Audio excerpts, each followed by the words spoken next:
Berry Bakery market packing training video. So today I'm going to be showing you guys all the basic things that you need to know when you're first getting started at being a market packer. So of course, after you have your hair pulled back, your hair covered up, your apron on, you've washed your hands, you need to put some gloves on. You're going to be touching a whole bunch of things that aren't packaged yet, so anytime you touch ready to eat food that isn't packaged, you have to wear gloves. And then after that, you need to locate the rolling racks. The rolling racks will be really obvious and sitting right here by the bench. So either you'll have one rolling rack to go through and package, or you'll have up to 4. It just really depends on how many markets we have going that day. You want to start at the very, very top. So whatever tray is at the top, you're going to pull out. So each tray has a label on it. So this is basically telling you what is on the tray and what you're going to be packaging. And you need to match this label with the label that you're going to be pulling from the labeling filer over here.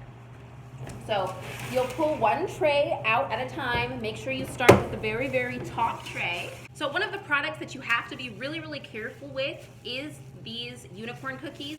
Because of the horn, they're really fragile. And that's why we actually package these in half clamshells is what these are.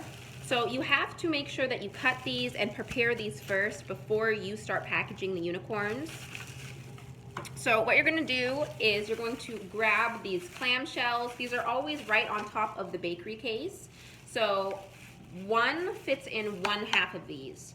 So this will hold 2 unicorns. So make sure you count how many unicorns you have. So 2, 4, 6, 8, 10, 12, 14, 16, 18. So I have 18 unicorns. So I'm gonna need half of that number in clamshells. And then what I'll do is I'm just gonna cut them in half right down the seam. And then you'll have 2 halves. And then right above where the labels are these little parchment papers. When you're doing unicorns, you want to make sure that you use the pink ones. There are also white ones. If we run out of pink ones, you can use the white ones, but if there's pink, make sure you use the pink. The sealers and the twist ties are going to be directly above where the labels are, right up here on this shelf. Along with the tape, if we're going to be taping cookies, those will also be right here on this shelf. So you're just going to pull them out, and they're a little square. They're actually longer, so you want to make sure that they're folded in half. And then they fit perfectly inside there. And then you will just place your unicorn right inside, just like that. And then once you get all your unicorns inside of their little half clam shells, you're going to take the loaf bags. All of our bags are going to be right underneath where the labels are. Then you just grab the cookie and slip it right into the loaf bag. You have to be really gentle. And this is the only cookie that goes into a loaf bag. The rest of the cookies are going to go into cookie bags. And this is the only cookie that gets twist tied. So then you're going to kind of twist the top and grab a twist tie. So the twist ties are also going to be right up here next to where those little papers are. So you're going to grab a twist tie and then you'll twist tie it. And then from this point, you can go ahead and start labeling.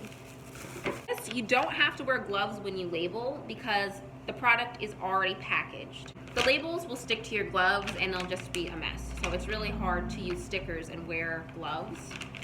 But go ahead and just pull off one of the labels. You want to make sure that the labels are always going in the same spot. They're going to go right underneath the unicorn, just like that. And then once you're done packaging them, you want to make sure that you put them right back onto the tray and then put them back onto the rolling rack right where you got them from. You want to make sure that the tray that you're going to put your product back onto is clean. So as you can see, this isn't really clean. It has little sugar pieces all over it, and this parchment is kind of sticky. If your tray is dirty, make sure that you knock it off. And you're going to take off the parchment paper, and you can see it's kind of sticky. So then just kind of wipe it with your hand. You can't put any crumbs in the sink. So you want to make sure that you completely wipe it off, get any crumbs off of it that you can. And the trays are going to go right over here into the sink.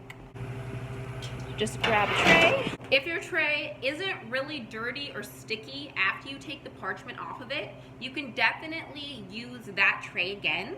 If it's sticky, like I said, go ahead and put it in the sink and grab a new one, and then you don't need to put another parchment on it. Just go ahead and put your packaged product right onto the tray, and then you can put it right back on to the rolling rack, and then move on to your next product.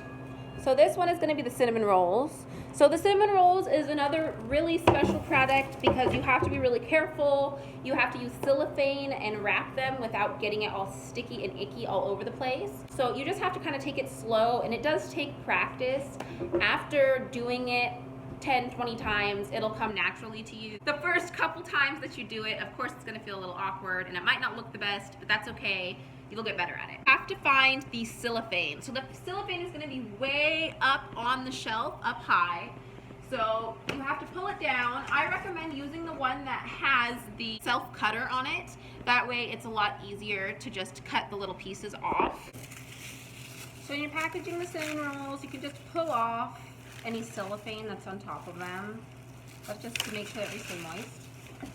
And then you're just going to pull out a square of cellophane,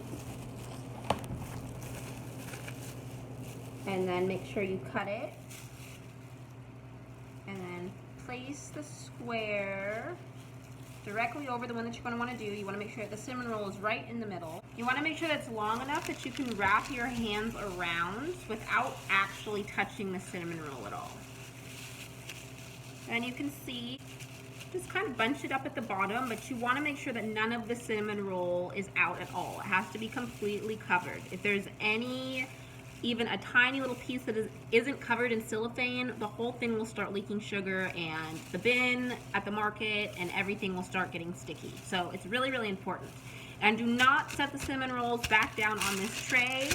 It will definitely be sticky. So make sure you set it on the bench, do all your cinnamon rolls, and then get a new clean tray afterwards. And you're just going to do the whole tray of cinnamon rolls just like that. Cut the piece of cellophane, put your hands around. You want to make sure it's not all bunched up on top. You want to make sure that you're able to see the cinnamon roll pretty clearly, and all of the extra is on the bottom. When you're bagging any breads at all, sweet breads, yeast breads, you want to make sure that you're sealing it with our sealer. If our sealer isn't working or we run out, then you can use twist ties. But it's way faster to use this, so it's really important to get used to it. If it isn't working, just let a manager know and we will help you get it working again.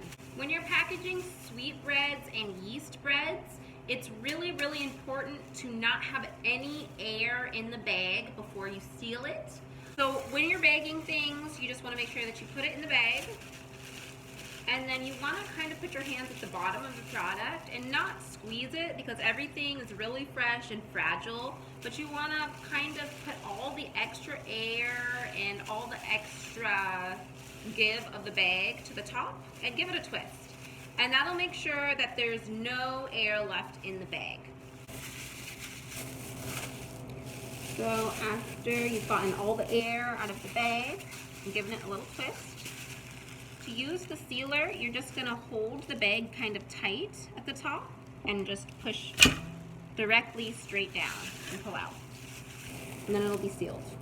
And you can move on to the next one. So all the information that we're going over today is in your Market Packer Handbook. So if there's any point when you're going through the rack and you don't know what bag something goes in, or you're unsure how it's supposed to be packaged, you can look through this, and literally every single product that you're going to be packaging, there is an example and just some little key clues to remind you how to do it, as well as the size of the bag that you need, and it also shows you exactly where the label goes.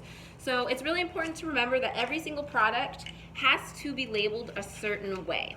So like the French bread all has to be labeled in the same way, the challah, the sweetbreads, the cookies. So if you forget, it's all inside this book. So if you go to find a label and we are all out, make sure that you write it down on the whiteboard on the fridge. So whenever you're done packaging all your racks of baked goods, you can move on to making cookie kits or sweetbread kits. And whatever ones that we need will be written right up here for you under the kits that we need. As you can see, it says we need snickerdoodle times 40, chocolate chips times 40, and ginger times 40. So let's say you get 10 done for the day. What you'll do is you'll just erase the 40, and then you'll write down 30 instead, because that's how many we still need. And after you're all done with everything, you've packaged all of your racks of baked goods, you've done all of the kits that you needed to make, you can move on to your cleaning list. So if you flip over your Market Packer handbook, on the back of this will be where your cleaning list is going to be. So this is basically our dishwasher cleaning log. So it tells you all the things that you need to do. So after you do the task, you basically are just going to sign your little signature here. And then when you complete that, go ahead and tell the manager and they'll check over your cleaning log for you and you'll be done for the day. And if you guys ever have any questions, don't hesitate to ask the manager. And we'll see you in our next training video. Bye!